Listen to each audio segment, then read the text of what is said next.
संयुक्त राष्ट्र सुरक्षा परिषद में यूक्रेन पर हमले के खिलाफ पेश किए गए प्रस्ताव के समर्थन में 15 में से 11 सदस्य देशों ने वोट किया, लेकिन रूस ने वीटो का इस्तेमाल करते हुए प्रस्ताव को रोक दिया। इधर भारत, चीन और यूएई ने वोटिंग में हिस्सा नहीं लिया। यूक्रेन में रूसी आक्रमण की निंदा करने वाले प्रस्ताव पर मतदान करने के लिए यूएनएससी का आपातकालीन सत्र चल रहा है।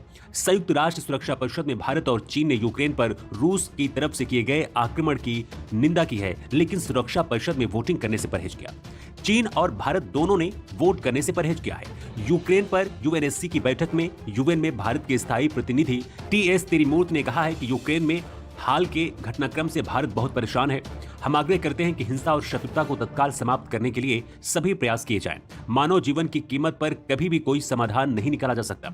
टीएस तिरुमूर्ति ने आगे कहा है कि यह खेद की बात है कि कूटनीति का रास्ता छोड़ दिया गया, हमें उस पर लौटना होगा। इसके साथ ही भारत के स्थायी प्रतिनिधि टीएस तिरुमूर्ति ने कहा है कि इन सभी कारणों से भारत ने इस प्रस्ताव पर परहेज करने का विकल्प चुना है। सभी सदस्य देशों को रचनात्मक तरीके से आगे बढ़ने के लिए इन सिद्धांतों का सम्मान करने की आवश्यकता है। मतभेदों और विवादों को निपटाने के लिए संवाद ही एकमात्र हल है।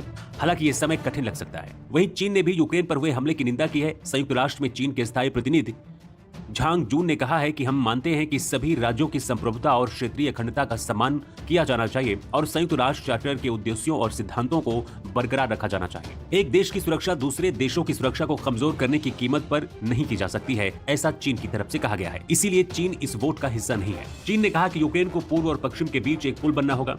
आपको बता दें कि अभी भी रूस और यूक्रेन के बीच चल रहा युद्ध कब बंद होगा कुछ कहा नहीं जा सकता। रूस भारत का सबसे पुराना रणनीतिक साझेदार माना जाता है।